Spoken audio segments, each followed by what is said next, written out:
Umajnanathmirandasya Gyananjana Shalakaya Chakshurmilitanjena Tasmai Shri Gurave Namaha. All right, for Dandavat Pranams to all the assembled Vaishnavas. And we are continuing with our reading and discussion of Śrī Upadeśāmṛta, the nectar of instruction by Srila Rupa Goswami, with commentary by Srila Bhakti Rakshak Sridhardev Goswami Maharaj. And last week we went through the 6 loving exchanges, and this week, verse 5, this is a verse which is discussing the importance of honoring Vaishnavas according to their level of advancement, right? And the word honor, there are different ways of understanding that, right? The highest expression of honoring someone is fully surrendering to them, right? Wholeheartedly dedicating ourselves to them. That is the highest expression of respect, right?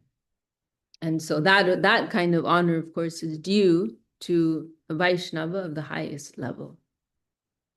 So we can go through this here. Krishniti yasya giritam manasa jyeta dikshasti chet pranati bischa bhajantam isham shushushaya bhajana vigyam ananyam anya nindadi shunya hidam ipsita sang labdya. Honor within the mind those who chant Krishna's name. Honor with obeisance those who are initiated and serve the Lord. And honor with service those who are expert in bhajan, exclusive, and at heart free from criticizing others, knowing them to be the most desirable association. This is something that always strikes me about this verse, the fact that one of the main characteristics that's mentioned of the highest caliber Vaishnava is that they are free from any tendency to criticize others. Very interesting. And this also reminds us of the 3rd verse of Srimad Bhagavatam, right, which is discussing nirmatsar, which means freedom from envy, right? And this freedom from envy is described as the greatest qualifier for Krishna consciousness, as the fundamental quality for someone aspiring for Krishna bhakti, devotion to Krishna. And so it's more or less the same thing being said here, right? Because criticism generally comes from a type of envy, right? That you cannot tolerate imperfections in others. We want to Dandavat Shivani. We want to feel superior in some way to others, right? It often comes from that. So it's an interesting point, There's one phrase Srila Sridhar Maharaj uses. I think it's included in Prapana Jivanamrita. Paradosh Anushilanam means searching after the faults of others. Searching after the faults of others. And one place Srila Sridhar Maharaj is talking about that, and he says that says there's a very strong tendency in any mundane discussion that wherever it may start, it tends to lead to seeking the faults in others.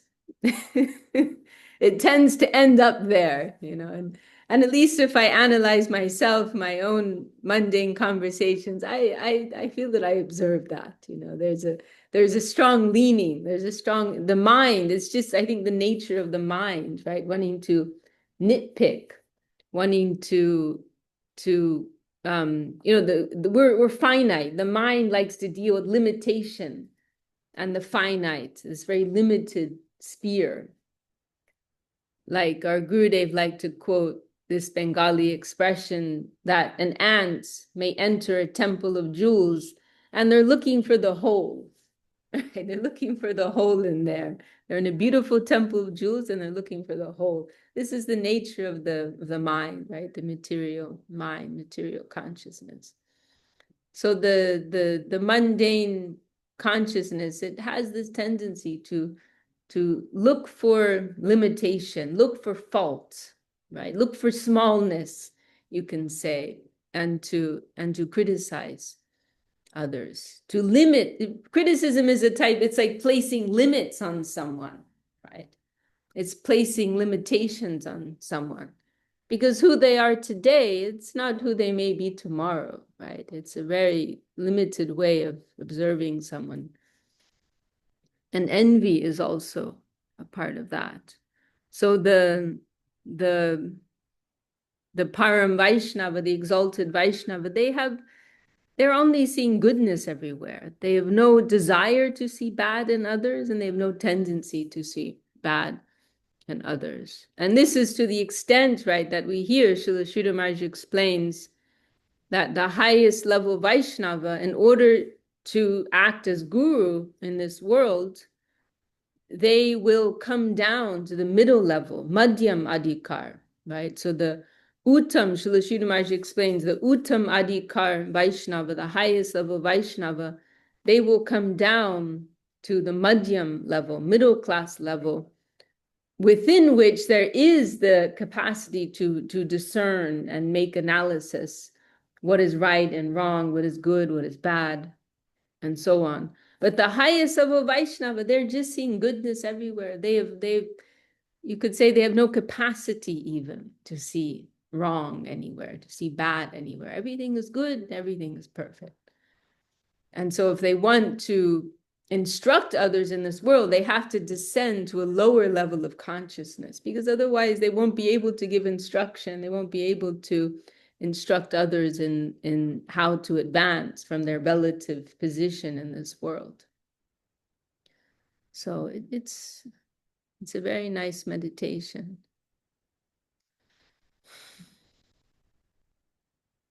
I feel so lacking of that quality. And this is also, this is also connected with our capacity to chant the holy name, right? Because our tendency to criticize others, that is a type of namaparad, right? The first offense to the holy name is sadhu ninda, right? Means to criticize the Vaishnavas. And of course, the degree of that offense depends on how serious is our criticism, and also how advanced is that Vaishnava, what is the caliber of that Vaishnava. But even if it's on a low level, that's still inhibiting our progress in some way, right? It's still holding us back to some extent. Right? And I heard our Gurudev comment once, how can we chant the holy name? He said, all day long we are criticizing the Vaishnavas. How can we chant the name? So it's a very important, very fundamental aspect of our devotional practicing life to consider, right? To shine a light on, shine a flashlight on, shine a magnifying glass on, and consider, right? So, okay, going back to the overall discussion here. So what is this verse telling us? That it is necessary to make some healthy discrimination, some positive discrimination in approaching the Vaishnavas. It's very, there is one tendency, right? Madhurya Leela is putting here in the chat. So is that the line between observation and criticism, envy? I would say so. I would say so. Because making observation for the purpose of instruction, that is healthy, right? That is healthy. And there's one article of Srila Bhaktivinoda Thakur, and I'll share that in our chat because it's very nice. It's very extensive as well. Bhaktivinoda Thakur outlines all the different types of Vaishnava Ninda, criticism of Vaishnavas, which should be avoided. And he also discusses circumstances where criticism is permissible, right? And when it's for the purpose of instruction, without the spirit of envy, but as you said, is simply a spirit of observation and for the purpose of growth, then that is actually good. That is healthy, right? So yes, I think I would say that envious criticism is to be avoided with the spirit of envy behind, where it's like you want to see another person in a negative way. You're getting some pleasure out of that, right? And you're feeling some superiority out of that. You're enjoying their lack of qualification, right? That. And of course, there are different degrees of that. It may be subtle, maybe very subtle. Then there can also be a tendency of kind of like just focusing in on that, right? Like again, the ant entering a temple of jewels and going for the whole, or like Srila Maharaji liked that expression, not to be a drain inspector, right? There was some Western lady scholar, we hear Catherine Mayo, that she came, well, what was it, early 1900s or something like that, or late 1800s. She came to visit India, and she's some type of, I don't know, anthropologist or something like that. Is that how you say it? Anthropologist? I don't know, it sounds wrong. Is that right? Something like that. And then, but she came like for some type of academic study and went back to USA or wherever it was. And she made this extensive criticism of India, right? She just focused in on all the faults of India.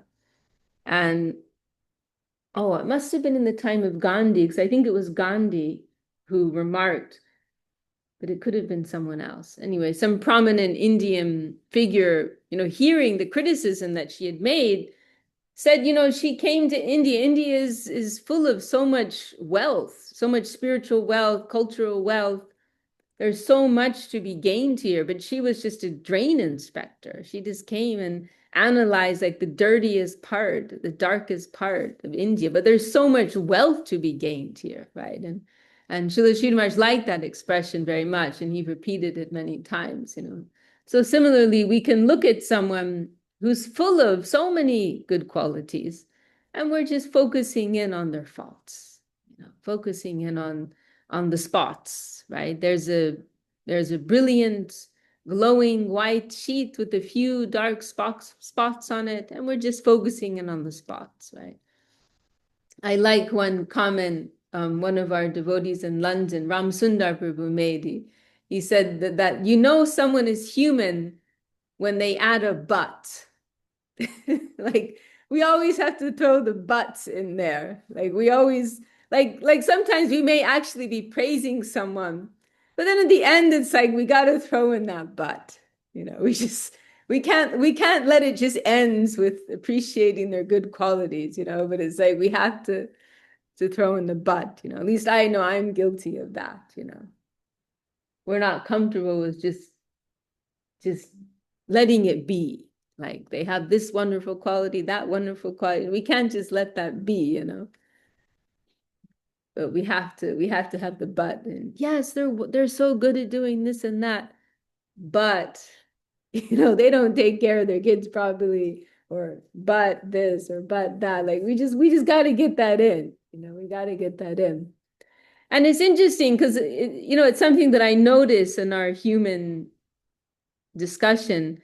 But when I think of like how our Gurudev, Srila Govinda Maharaj, would communicate, like he was quite comfortable with just making certain statements and not needing to qualify them or limit them or throw a but in there, like he was very happy with just like making these big absolute statements about people. Like I still remember to this day how shocked I was once when he said about one young devotee, they are doing divine service. They're doing divine service. Like just focusing in on their beautiful seva that they were doing in that moment, right? And that devotee, had so many issues going on, and to this day, they're well, now I'm going to sound envious, but they're actually not even really that interested in Krishna consciousness nowadays, like.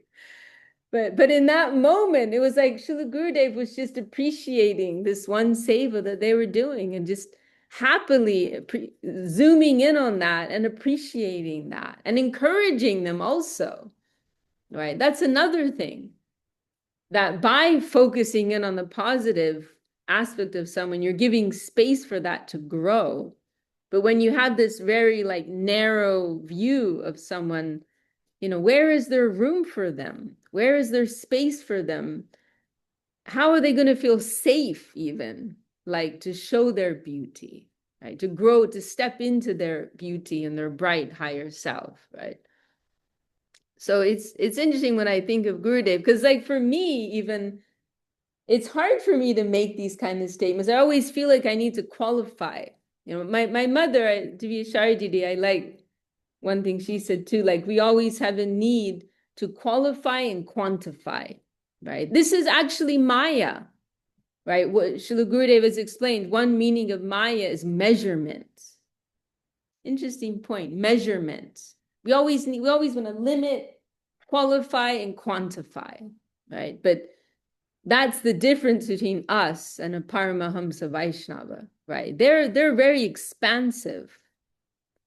They're dealing with the infinite, and they're seeing that we are all sparks of the infinite, and we all have infinite potential, right? So they don't have like the way that I explain things, I always feel like I have to I can't just make one point and let it rest. It's like I've got to give every little point surrounding that, right? Or I feel deficient, right?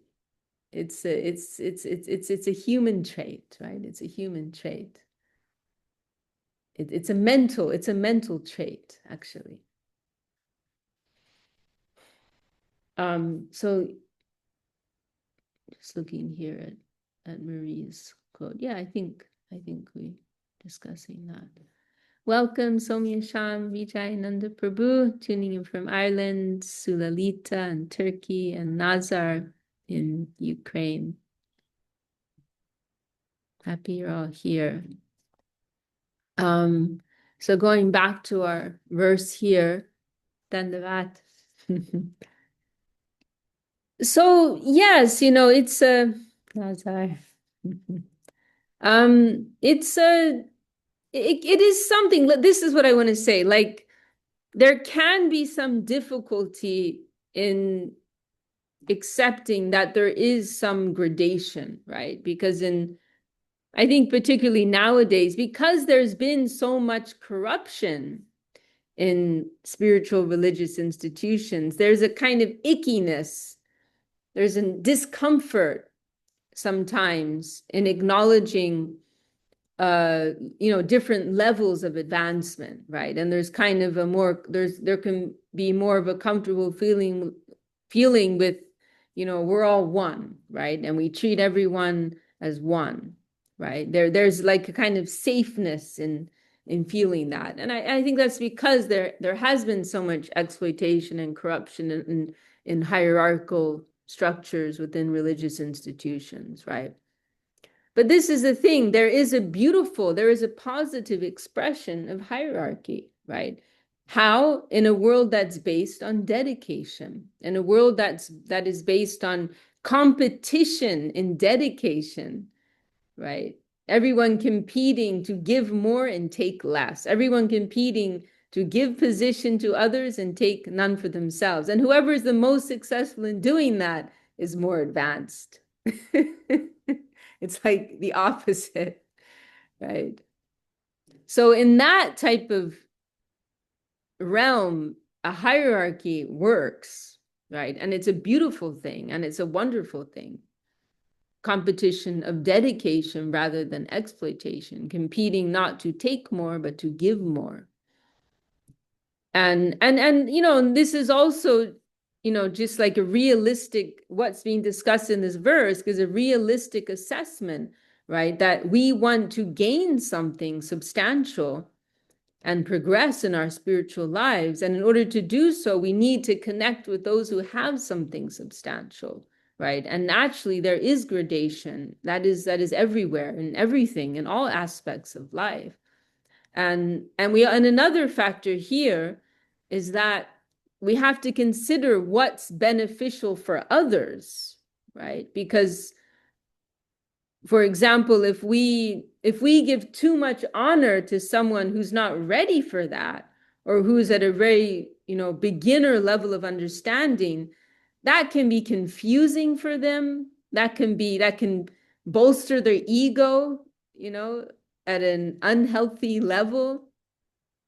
So that's another thing, right? We can go, if we're excessively respectful and giving to someone who's not worthy of that, they may take advantage of that or may go to their head. And there are all kinds of negative things that can come out of that. I'm sure many of us have learned that the hard way, I know I have. So we have to, there has to be some healthy discernment, right? And the fact is that, again, that we will get Krishna consciousness from those who have Krishna consciousness. And so those who have more Krishna consciousness, we want to invite more grace, right? And so we want to give them more attention, more respect, more honor. And, respect can be understood in different ways, but it really means giving them more attention and approaching them in such a way that we will invite their grace upon us. That's at the heart of that transaction. It's not just about formal respect, but we want their grace. And how can we get that grace? How can we get that grace? So here in this verse, Rupa Goswami is saying those who, are, in one way or another connected with Krishna consciousness, chanting Krishna's name, we will mentally honor them. We may not show them so much formal respect, but we will mentally honor them. And we can add here, actually, we honor everyone. We honor everyone. There's Vaishnava aparad. There's also Jiva aparad, right? If you look in I'm trying to think where it is. Is it in Bhakti Rasamrita Sindhu? There's one list of offenses, right? And we always hear about Vaishnava aparad, offenses to Vaishnavas. Of course, that is the most serious thing in existence. But there's also simple Jiva aparad, means offenses to other living souls. And the effects of that won't be as serious as Vaishnava aparad, because that's more on a karmic level, right? Whereas like Vaishnava aparad is connected more to the soul plane and has more, much more damaging effects. But still, any type of offense to any living entity, that's going to create some obstruction. So we're trying to navigate our environment in as harmonious a way as possible. And so from that perspective, we honor everyone, right? This is Mahaprabhu's teaching, right? We give respect to all. And everyone has the potential, even if they haven't realized it, everyone has the potential of divine service to Sri Krishna. So everyone is to be honored from that angle of vision. But we may not show them all excessive honor. That won't be good for them, actually. Some criminal who's committed a terrible crime, we're not going to go and, give them dandavat and ask them what we can do for them. But on some level, we will have honor for them. And we may honor them by putting them in jail, right? That's actually helping them, right? In a sense, that's a type of respect. It's being done with good intention, right? To help them. So we will respect everyone, but that respect will be shown in different ways, right? So Rupa Goswami is advising, mentally honor those who are chanting Krishna's name, who have some acquaintance with Krishna, the name of Krishna, and so on. Then those who are initiated and actually engaged in service life, attempting to serve the Lord, we will give them more respect. We will show them more formal respect. Then those who are at the highest level, the Uttam Vaishnava, who are exclusive devotees, engaged in wholeheartedly serving the Lord, pure-hearted, right, free from any tendency to criticize, we will honor them with our lives, right? We'll honor them with our hearts. We will honor them with our service. So that is a much higher level of respect. Now let's go on to, let's see. Go ahead.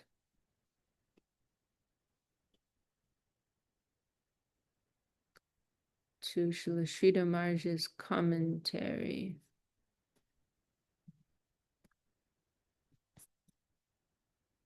This book is so big. Okay, we're almost there.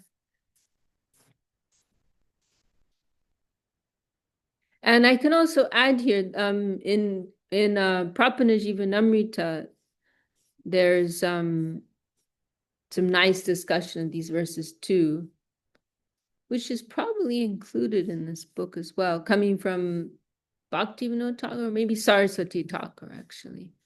Okay, here we are. So, illumination by Srila Bhakti Rakshak Sridhardev Goswami Maharaj. Krishneti yasya giritam manasa jayeta. If we find on anyone's lips even one time the name of Krishna, then we should adore them mentally. This word adore, probably Madhurya Leela can say something about that word. I just love that word. And unfortunately, nowadays, it's been, a lot of words have been spoiled nowadays, like awesome, that word's just been spoiled, But I like this word adore because it has this connotation, I feel, of love and worship at the same time. Madhurya Lee, you want to say something about that word? I mean, I think you hit on it.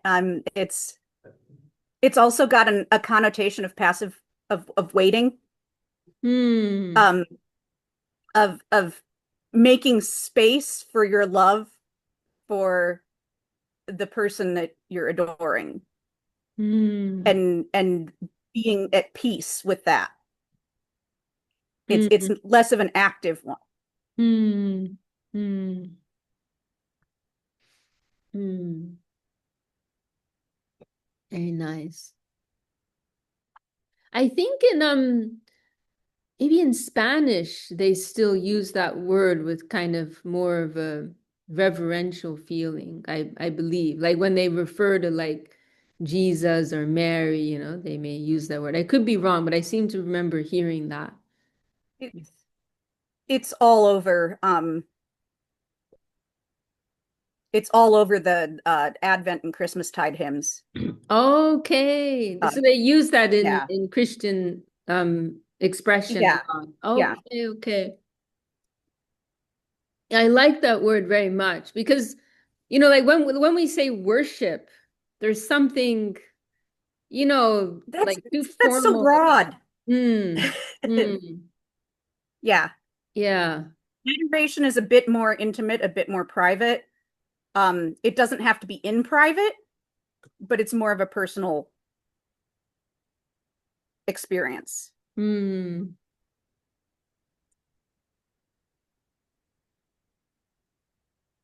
And Nazar is saying one more complicated word, affection. Do you want to explain that, Nazar? Is this coming from a Ukrainian angle of vision?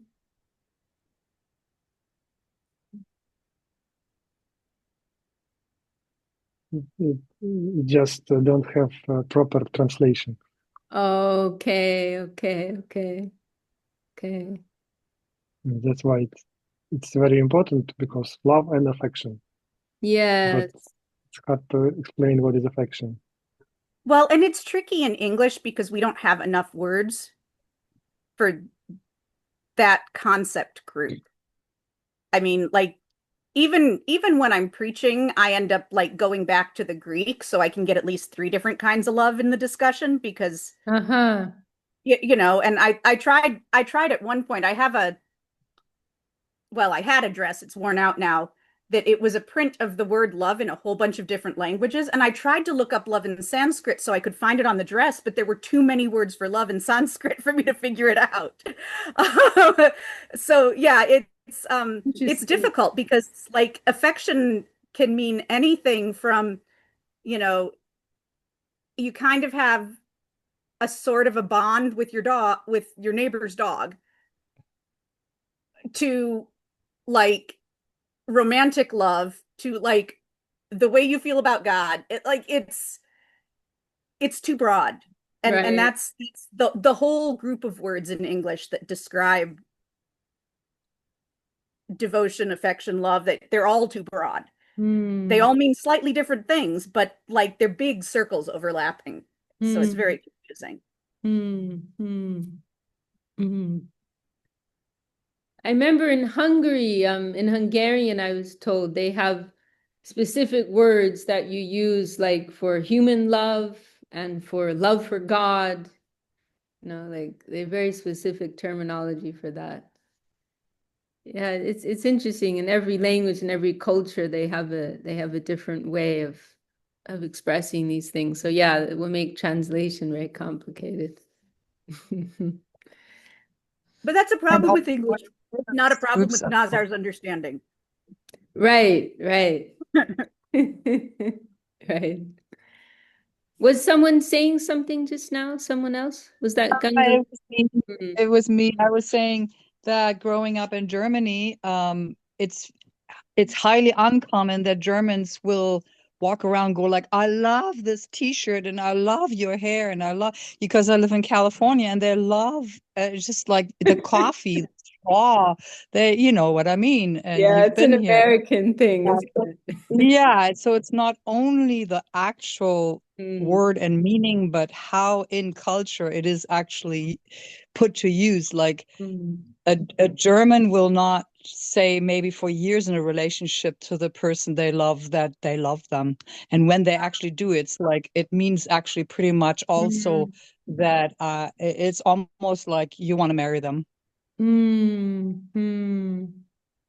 Yes, I somehow don't in know if that makes English. sense, but I think it's also we can't, but because we constantly do take words out of cultures.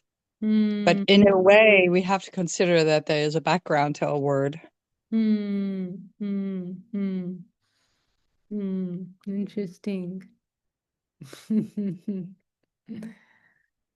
Yeah, it's one of my frustrations with English that a lot of words have just become cheapened, you know, like words that are meant to carry some weight, you know, like they're just used very, very cheaply. Okay, let's go back here. So, Krishniti yasya girita manasa driyeta. If we find on anyone's lips even one time the name of Krishna, then we should adore them mentally. We should appreciate them. Gir means words.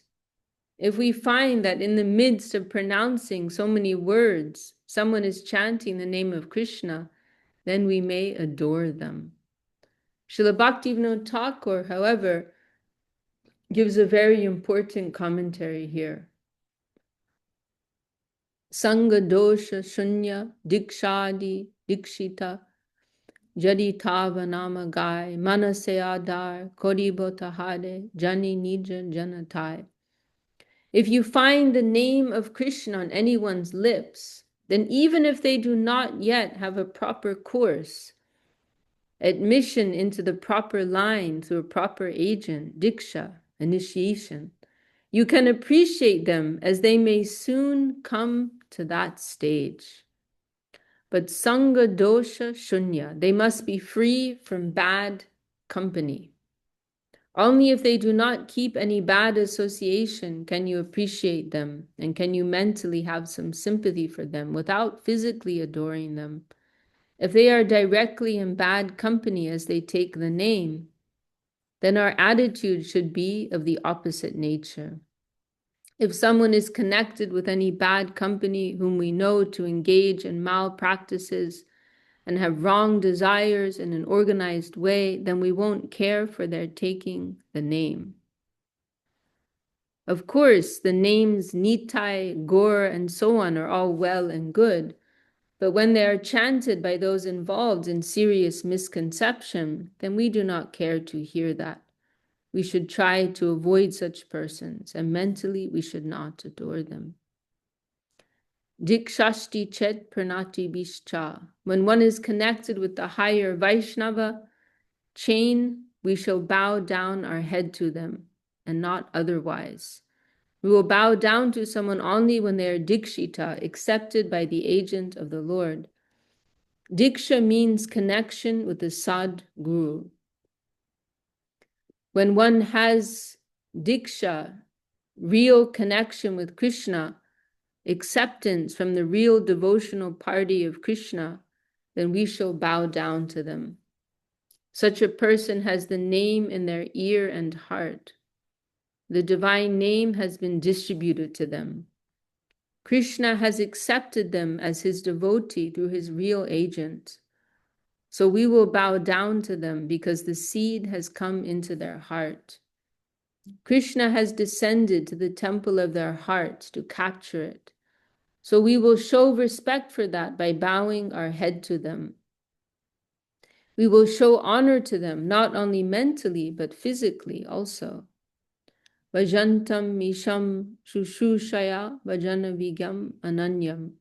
We shall go and try to serve anyone who has nishta, who is attempting and is regularly engaged in continuous service, bhajan, who is always trying to remain in Krishna consciousness. So this nishta Srila Sridhar Maharaj is referring to, this is described in the stages of development in Srila Rupa Goswami's analysis in his Bhakti Rasamrita Sindhu, right? There's that well-known, often quoted verse, right? Ado Shraddha Tata Sadhu Sangha. First, a little faith, first some faith, then association. Ado Shraddha Tata Sadhu Sangha, Tato Bhajana Kriya, then our active service life. Tato Bhajana Kriya, Tato Anartha Nivritti, then purification takes place. And then once one passes that stage of purification of all of our anarthas, all of our weaknesses, then the next stage is nishta, right? And that nishta, it's explained, means someone who is 24 hours a day continuously engaged in Krishna consciousness. And so Srila Sridhar Maharaj is saying that this verse here is referring to that type of Vaishnava, regularly engaged in continuous service, bhajan, and who is always trying to remain in Krishna consciousness. If anyone is 100% engaged, however deep it may be, in a continuous, sincere attempt to keep up Krishna consciousness, then we should go and try to serve them. Ananya bhajane vigya ye jam, tahare sevibo hari. This is from Sharanagati. If you find that they have exclusive devotion, that they have directed the current of their whole life towards the Lord, then you will try to have their company always.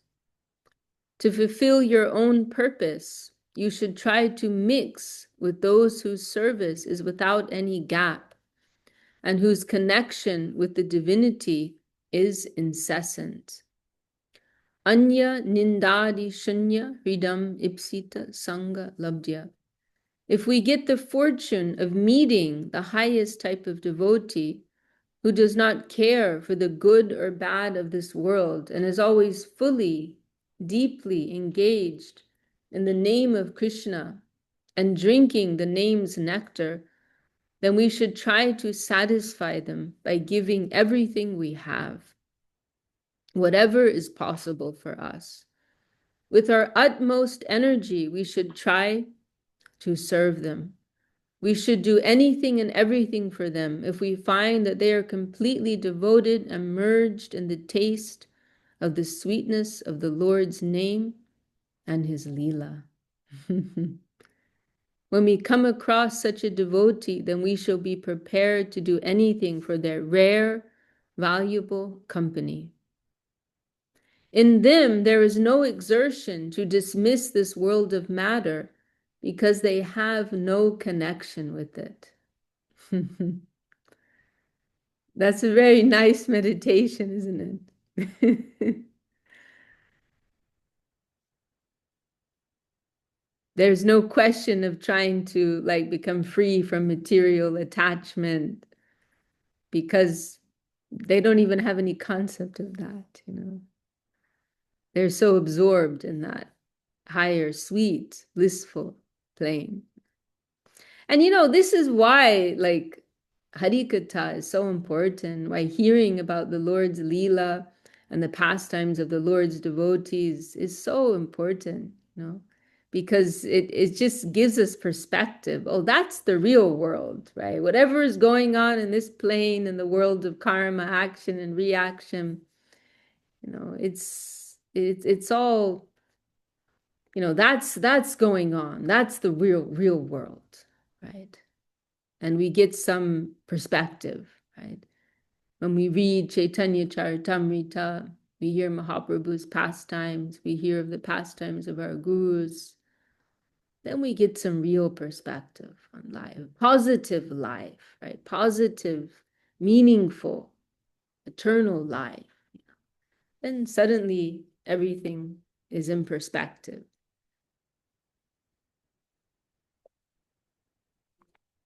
And whatever may have been consuming us a few moments before suddenly doesn't mean anything. So we need to hear about the sweetness of Krishna consciousness, real Krishna consciousness. We need to hear about the higher Leela. There's this nice quote of Srila Gurudev. It's published in Divine Guidance, where he's saying that, we can do many auspicious services for the Lord, but that is not the cause of the hankering within our heart that is necessary to enter the Lord's Leela. But we need to hear about the pastimes of the Lord and his devotees. And that hearing, that shravanam, it will cause this eagerness and this taste within us to awaken. Right? Tacha lolyam abhimulyam ekalam. Janmakoti sukriter na labhyate. This lolyam, this hunger, it is the only prize. So this Harikatha is so important for us. Madhyam adhikaris, this means the middle class, right? Vaishnava, who are always serving, may have some consciousness of this mundane nature. But these devotees, these uttam adhikaris, highest level devotees, these devotees are paramahamsas. They are nectar drinkers. In their view, there is nothing but Krishna's service. If we fortunately find such a person who has no connection with the relativity of anything non-Krishna, then we should attend to our best to be of any service to that class of devotee. If we fortunately come across such a great soul, such a rare sadhu, who is independent of the relativity of this mundane world wholesale, and 100% merged in the service of Krishna, then we should try to do anything and everything for them. This is the thing which is the object of my search. I am getting what I am searching for here.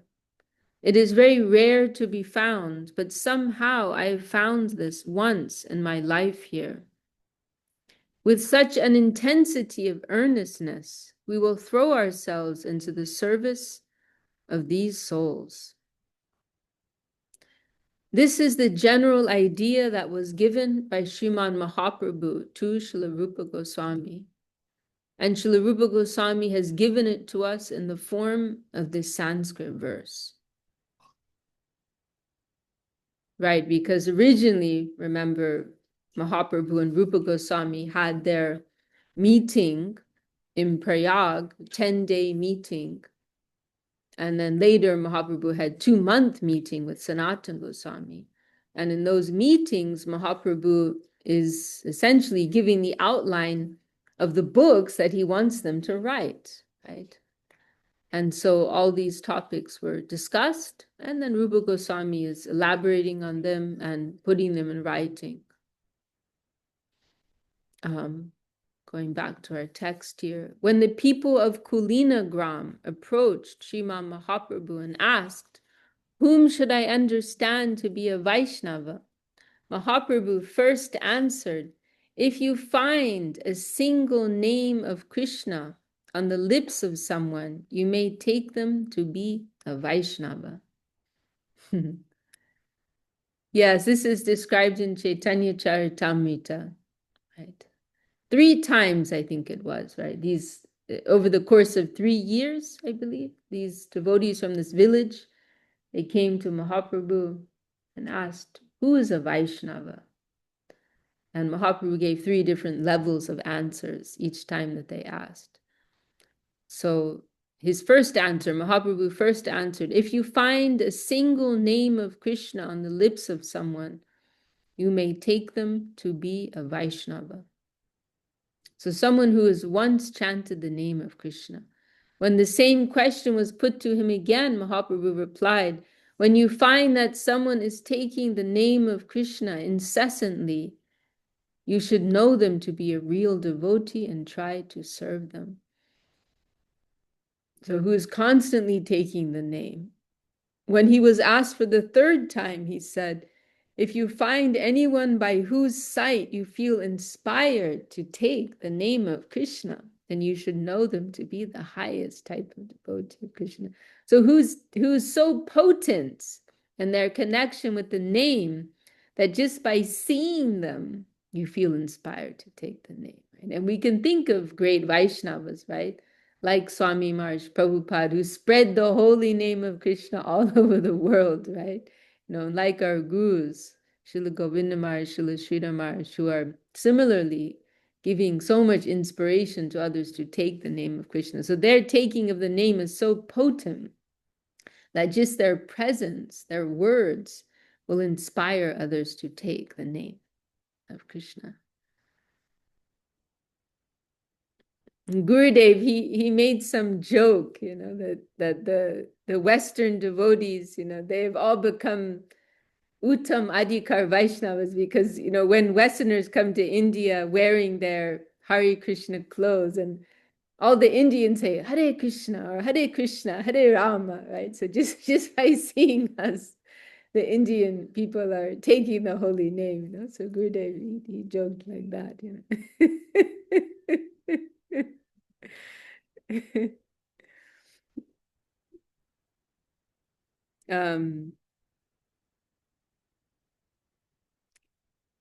If you find anyone by whose sight you feel inspired to take the name of Krishna, then you should know them to be the highest type of devotee. In this way, he divided devotees into these 3 classes. But here specifically, Mahaprabhu has given us 3 stages of Vaishnavas engaged in the service of the name, Nam Bhajan. Ordinary Vaishnavas may be divided into 3 classes. But Nam Bhajan Kadi Vaishnavas, who are not in the sadhana stage, the practicing stage, but in the perfectional stage, Siddha Dasha, are also recognized in 3 stages. Mahaprabhu has given a comparative study of such Vaishnavas in a gradation. So when Mahaprabhu says, if you hear a single name of Krishna from them, then you may think them to be a devotee of Krishna. He means that they should be considered a devotee in the Kanishta Adhikar, right, the beginner class, and that the name of Krishna they chant is the real name, the pure spiritual name of Krishna. That name cannot be Nama Bas, a shadow of the name, or Nama Parad, offensive chanting of the name. So only someone who chants the pure name is a Kanishta Adhikari. Then those who always chant that pure name of Krishna are Madhyam Adhikari. So that makes me think we're not even on the Kanishta level. If we're not able to chant even, one pure name, then we're not even, according to this analysis, we're not even at the Kanishta level.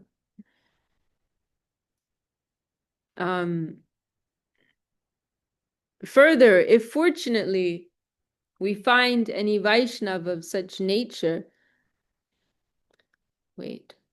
those who always chant that pure name of Krishna are Madhyam Adhikaris, the middle class. If we find such persons, we should try to serve them, and by that we will be benefited. Further, if fortunately we find any Vaishnava of such nature, that whenever we come to see them, we find excitement within ourselves to take the name of Krishna, then we should try our best to do anything for them. This is the highest Vaishnava, an Uttam Adhikari. Whoever they come across and cast their glance upon feels the tendency within to take the name. Just by the sight of them, the name of Krishna enters us and forces us to take him. And we were remembering, perhaps just on Thursday, how Srila Govinda Maharaj, he referred to the throwing power that Srila Sridhar Maharaj had, that he, in his giving of instruction or chanting of shlokas, there was so much potency in that he could, impress that upon you, right? Make that presence felt within you, convey that, you pass that on to you so that you're also feeling that and receiving that reality within your heart, within your experience. So it's not just a passive expressing of words or making a passive sound vibration, but it's making some strong impression, right? Because it is potent. There is another standpoint by which the qualification, adhikar, of the Vaishnava is expressed to us. This is the Puranic, that is the Tantric classification. Surarshe vihita shastre hadim udishya ya kriya saiva bhaktir iti prokta taya bhakti para bhavet. Those whose reliance and regard, shraddha, is in the rules and regulations of the scriptures, and who attentively observe all the practices given therein, are in the Kanishta Adhikar, the third class. They are beginners. So who are emphasizing the scriptural instructions. That is beginner level. Lo kiki vaidiki vapi ya kriya kriyate mune hari seva nukulaiva sakarya bhaktim ichata. From Narada Pancharatra. In the Madhyam Adhikar, the second class, the middle class, whether it is a scriptural practice or a social function or anything else, one's every movement is colored by one's faith in God. Whatever duty one may accept in spiritual life, be it Vaidiki, an instruction from the scripture, or Lokiki, a duty or problem that comes in social life, everywhere one acts according to one's own spiritual consciousness. So in other words, the beginner level, when they're in a particular religious structure, the temple or church, then they may be very strict, right, about following the different religious rulings and practices and customs.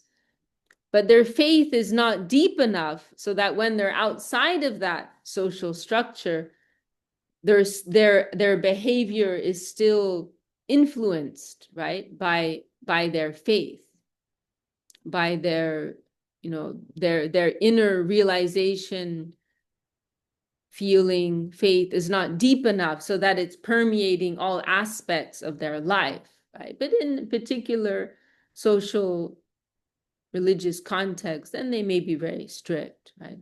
But the more advanced practitioner, their faith is coloring everything in their life. That's governing everything that they do and say. Iha yasya harir dasya karmana manasa gira nikilasvapya vastasu jivan mukta sa uchate. Oh, very nice verse. I haven't thought about this verse in a long time. That whatever they do, whatever they think, whatever they say, it is all for the Lord, right? And even in this life, they are liberated. Jivan mukta. They're liberated even while living in this world, because every action, every thought, every word, it's all in connection with the Lord and his will and his desire, in his service. So they are jivan mukta, liberated even while living in this world. In the last stage, the highest class, one's faith in Krishna is the main guidance in whatever circumstances there may be, and by body, by mind, by thought, by word, and by deed. In every way, one does everything from the standpoint of service to Krishna. That is the Uttam Adhikar. From different standpoints, the characteristics and stages of the Vaishnava, the servant of Krishna, have been expressed to us. 3 classes are also found in Srimad Bhagavatam. So now these verses Srila Sridhar Maharaj is coming to, these are in Srimad Bhagavatam, they're quite widely known and discussed by our Vaishnava acharyas, and they're very helpful, to be familiar with. So this verse here, Archayam Eva Hare, this is describing the Kanishta Adhikar, beginner level Vaishnava. Archayam Eva Haraye Pujam Ya Shraddhaye Hate Natad Bhakteshu Chanyeshu Sa Bhakta Prakrita Smritaha. The beginner, the primary devotee, has reverence more for the deity than the Vaishnava. They think a Vaishnava is a man. There may be some devotion in him, but that is also within me. I am also worshipping the deity. A beginner is not very particular about the devotees. They are more accustomed to the material aspect of things. And this is something, perhaps in the West, it's not as much of an issue because we don't have that whole culture, right? A strong religious culture, right? Centered around deities. You'll still experience it to some degree, but you'll experience it more in, an Indian Vedic context, right? Where someone may be quite rude to the devotees, but they're very serious and very strong about their worship of the Lord, right? Everything's about the Lord, and there's less appreciation for the devotees of the Lord, right? And that is one level of understanding, right? One level of devotion. But as one progresses, and they will see, actually the Vaishnava's position is everything, because the Vaishnava is so dear to the Lord, and through the Vaishnava I can connect with the Lord, right? And Krishna himself says, Mad Bhakta Puja Abhyadikan, Srimad Bhagavatam, the worship of my devotee is higher than myself, right? I remember sometimes one devotee told me, one sannyasi actually, he told me how once he was serving prasadam in one of our temples, and he was, sometimes you just get so caught up in trying to get something done that you forget the mood with which you're doing it is actually the main point, right? So he was trying to serve prasadam and kind of just really focusing on doing the job, right, and getting it done, and not being, so affectionate, so respectful to all the devotees that he was serving, but just thinking about like getting all the food served out so everyone can eat type of thing, right? But then later on, he realized that actually the whole purpose of it was like we were discussing last week, bhungte bojayate chaiva, this exchange, loving exchange, like offering of food and receiving of food. This is one of the 6 loving exchanges. And it's something that often does happen actually in the serving of prasadam. Like I heard once, Gurudev, he was on an airplane, I think it might have been Singapore Airlines, and Gurudev was so impressed with the airline attendants, because when they were serving the food, they were so personal about it, like bending down and looking into the eyes of the passenger. Of course, Gurudev was traveling in business class, which probably helped. But they're very attentive, whereas so often, like in different contexts, whether it's receiving prasad or on an airplane, it's kind of like people are just like lumping things on your plate, and it's just kind of like, just feels like something they want to get through, and there's no personal exchange. But Gurudev, he was so touched by that, I heard, and he said, he made a comment like this reminded him of the Vrindavan mood, right? And that this is the type of mood we want to have, that, when you're serving prasadam, you're looking them in the face, you're checking, is this what you want, and how much would you want, and where would you like it on your plate? It's a very loving and personal exchange. This is the difference between spiritual consciousness and material consciousness. Because in spiritual consciousness, there's consciousness in every moment. There's full awareness, right? Chit, Sat, Chit, Ananda.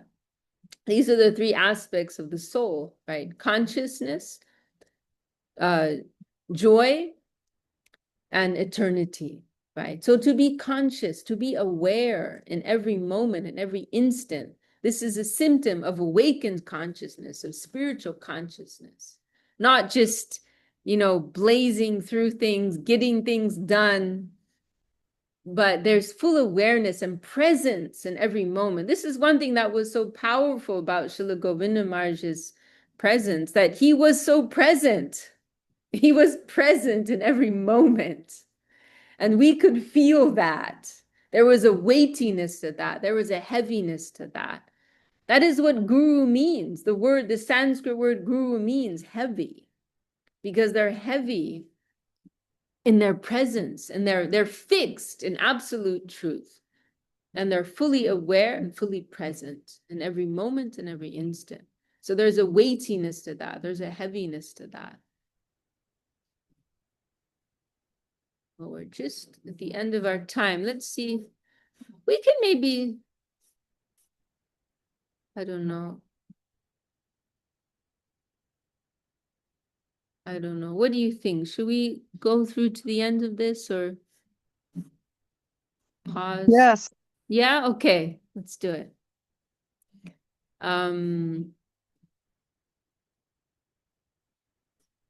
Where were we? Okay. So beginner level, they may be very focused on the Lord, but they may be stepping over the devotees to get to their service of the Lord. We can put it like that. In the deity, the Lord and the connection of the conscious spiritual plane have come to this mundane plane of our sense experience. So the deity should not be neglected or reckoned as an idol. This conception, this presence of the Lord, however, is considered to be the lowest.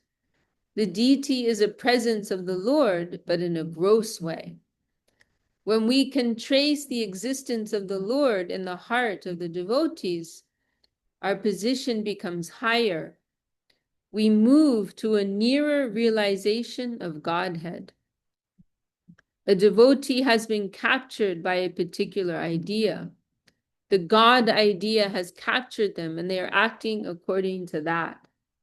As iron can be captured by fire, so the heart of the devotee is colored with God consciousness, and all their activities are regulated by that conception. So here we find a more subtle and nearer approach to reality, consciousness, that controlling agency. A living presence of the Lord is in the heart of his devotee. His presence is not so much acute in the deity. A more valuable representation of him is found in the devotee. And when we will be able to appreciate that, we will come to the middle class.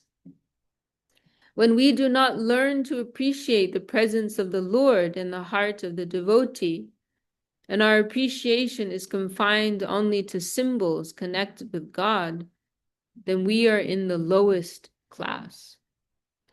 So we could also say this like, persons who are attached more to the ritual of things, right? Symbols, rituals, structures, formalities.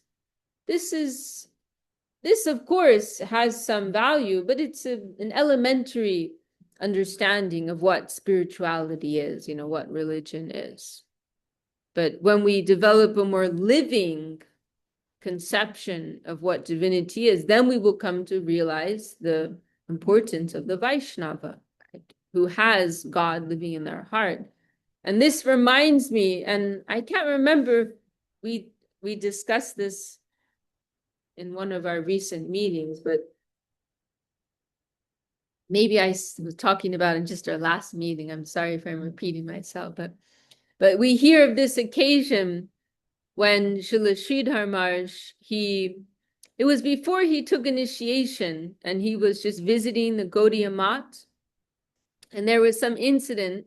I believe Śrī Śrī Maharaj was kind of like testing the conception of the devotees, and so he was in the temple room in front of the deity of Mahaprabhu. The pujari was there, and Śrī Śrī Maharaj asked him, "Oh, what is the deity made of? What type of material is he? Wood or stone?" And the pujari was disturbed by that question, right? Because actually, the devotees don't like to think of the Lord as the deity as having some material form, right? Like our Gurudev, Srila Govinda Maharaj, he had that mood. And for example, he didn't like to say that a deity was being painted. Like sometimes the deities need some fresh paint, right? But our Gurudev didn't like to hear that type of talk, but he would call it nourishing the deity. The deity needs some nourishment. He would say it like that, because he's actually seeing Krishna in front of him. He's not seeing a stone statue, but he's seeing Krishna, right? And so the pujari responded like that to Śrī Śrī Maharaj. He said, "No, we're not thinking like that. The deity is wood or stone." He said, "But the Sat Chidananda Vigraha, the divine form, conscious, eternal, blissful form of the Lord is here. We are seeing like that. He's present here in his spiritual form. What kind of a question is this?" And so then Śrī Śrī Maharaj responded. He's, probing him, see what their conception is. And he said, "So you have such a high vision of the deity. And I can add here that this idea you don't find everywhere. Like there are other Vaishnava lineages, they have a less, what can we say, like a less extreme view. Like they might say, oh, it is a wooden deity and the Lord is inside, right? And that's something that is more comfortable with our mundane conception, right? That can kind of work for us. Yeah, it's a wooden statue and God's inside of it, Krishna's inside of it. Okay.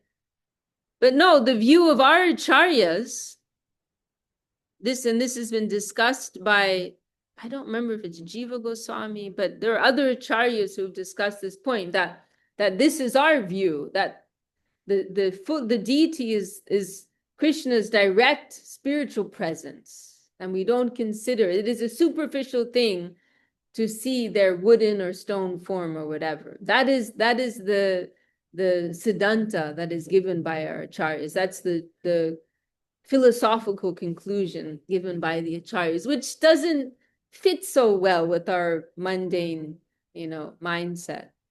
But anyhow, so Srila Sridhar Maharshi, going back to our story, he said to that pujari, so you have such a high consideration of the deity, he said. So why is it that no one's here? Why is it that everyone is sitting with your guru, Prabhupada Saraswati Thakur? Why is all the attention on your guru? Why isn't everyone sitting here with the, Krishna himself is here, Mahaprabhu himself is here in his divine spiritual form. So why aren't you all giving more attention to him? And then that pujari, he responded, he said, there's another Mahaprabhu living in the heart of our guru. And he said, that Mahaprabhu is higher than this Mahaprabhu. The Lord that's living in the heart of the Vaishnava, that is more present, more potent than the Lord present in the deity. That was his response. That was his response.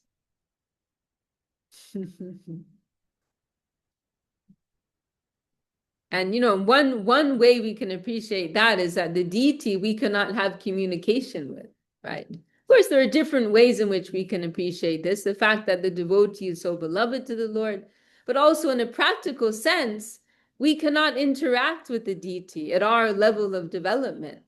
Right? It's a passive relationship. But through the Vaishnava, the Lord can speak to us, can communicate with us. We can have a dynamic exchange. Okay, let's go back to our text. When someone in this way cannot appreciate the devotion in the heart of a devotee, then when they cannot appreciate the position of the Vaishnava, then they cannot serve the Vaishnava. A Vaishnava is a man, and here is the deity. The deity is directly divine, and here is a man. I do not know how much divinity is within him. In this stage, deity worship will help one more. But when someone can understand that the God consciousness in a devotee's heart is regulating them and the whole of their activity, their whole life, then they can understand that there is higher spiritual presence of the Lord there. Leaving the worship of the deity, they will come to serve the Vaishnavas when they find that the higher kind of spiritual essence in the heart of the Vaishnava is regulating their whole mental system. I'll read that again. Leaving the worship of the deity, they will come to serve the Vaishnavas when they find that the higher kind of spiritual essence in the heart of the Vaishnava is regulating their whole mental system. That is a more efficient presence of the Lord. And if one serves the Vaishnava, then that kind of pure and higher spiritual serving substance will come from their heart directly to one's own. And now we have description here of the middle class Vaishnava. And I can add here, before we read this, that the conduct of the middle class Vaishnava is something that we can try to follow, right? Because the conduct of the highest class Vaishnava is too high for us, right? And not applicable for us, not so relevant to us. Because the highest class Vaishnava, they're just seeing good everywhere, right? And we cannot pretend to be on that level. But the Madhyam Adhikar, the middle class Vaishnava, they are seeing good and bad, right and wrong. They're discriminating. and they're navigating the environment in a way that's appropriate for their level of Krishna consciousness. And so it is the middle class Vaishnava. We may consider, okay, I'm not on the middle class platform, but I can try to follow the conduct of the they're showing an example, is what I mean to say. The middle class Vaishnava is showing an example that we can try to follow. So this is the description of the middle class Vaishnava. Ishvare tada dineshu bali sheshu dvishatsu cha prema maitri kripopeksha ya karoti samajyamaha. Here, Srimad Bhagavatam describes the conduct of those in the Madhyam Adhikar, the second class, the higher middle class of devotees. Ishvare prem. So I like just the construction of this verse, actually. Prema, Maitri, Kripa, Upeksha. This is describing 4 different ways of relating with others. So prem means divine love. They have prem for the Lord. Maitri is referring to friendship. They have friendship for other Vaishnavas or practitioners. Kripa, they have mercy for those who are less advanced or who are simply innocent, ignorant people. And apeksha is referring to indifference to those who are anti, those who are inimical, who are against or unfriendly in some way. They are indifferent to them. Ishvare prem, going back to our text, they have love and affection for the Lord. Tad adineshu maitri, they have friendship with the devotees of the Lord. Bali sheshu kripa, they are eager to help the ordinary mass, and they show kindness to them by talking about the Lord. Dvishatsu upeksha, they are indifferent to those who are unfriendly, to those who are inimical towards spiritual things. And like to give some context to this, we can look at, say, the example of Nityananda Prabhu, right? Nityananda Prabhu, he's running after those who are inimical, right? Jagai and Madai are drunkards on the street, attacking Nityananda Prabhu, trying to chase him away, but Nityananda is still trying to give them Krishna prema. But he can do that because he's on such a high level of divine consciousness. He is divine consciousness. But for persons on our lower level, we cannot do that, right? So in other words, like higher level Vaishnavas, they can spread Krishna consciousness wherever they go. They can go to a bar, they can go to a brothel, they can go to hell, and they will spread God consciousness. But if we were to do that, it could be just the opposite, right? We could go to such places and be converted by them instead of the other way around. And so then we can appreciate this point more, that for persons on a lower or middle level, it is best that we just avoid them. We don't chase after people who don't want Krishna consciousness, who don't want to be helped, right? That's for a special class who have a very high level of potency. So now going to the 3rd verse here, describing the Uttam Adhikar, highest level Vaishnava. Sarva bhuteshu ya pashyad bhagavad bhavam atmanaha bhutani bhagavatyatman yesha bhagavato tamaha. Here the highest stage of Vaishnavism is described. The Uttam Adhikari sees everywhere the connection of the Absolute, Krishna.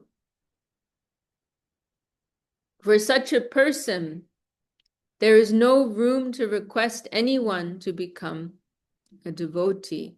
Their vision is that everyone has connection with Krishna. Everyone's already a devotee in their vision. Everything's perfect. And only they are unfit to render service to Krishna. That is the case of the Uttam Adhikari, the highest type of devotee. There is no question of a general preaching tendency in an Uttam Adhikari. that is only confined to the Madhyam Adhikari, who is established in God consciousness, but also sees a non-God area. They are eager to convert the non-God area into a God area. This is the tendency within the Madhyam Adhikari, and it is natural. So they should hold the position of an acharya, and we shall try to keep their company. There is also gradation and subgradation within the Madhyam Adhikar, and we are to consider it amongst ourselves. There are, of course, also gradations amongst Uttam Adhikaris. There are gradations because it is a positive world. Only to get complete liberation from Maya does not mean that one has got the highest position. A progressive thing is there above. There are so many rasas, Shanta, Dasya, Sakya, Vatsalya, and Madhur. In each rasa, there are groups according to quality, and in each group also there is a leader and a succession of servants. Okay, so we've come to the end of verse number 5. And I'm looking in our comments here. Maria, I'm going to copy your comment, and I'm going to read it later. And now it's getting very late here, 10 o'clock. And I'm sure you all have busy days ahead. So we'll stop here. Thank you all so much for your good company on this wonderful journey going through Śrī Śrī Upadeśāmṛta.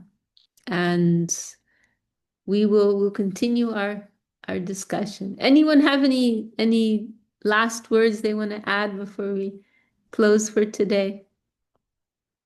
Should we stop there? Okay. Jai Srila Bhakti Sundar Govinda Dev Goswami Maharaj ki Jai, Srila Bhakti Rakshak Sridhar Dev Goswami Maharaj ki Jai, Śrī Upadeśāmṛta ki Jai, Srila Rupa Goswami ki Jai, all the assembled devotees, sincere seekers ki Jai, Shri Harinam Sankirtan ki Jai, Jai Gaur Premanande. Hari Bol. Have a wonderful week ahead and see you all next time.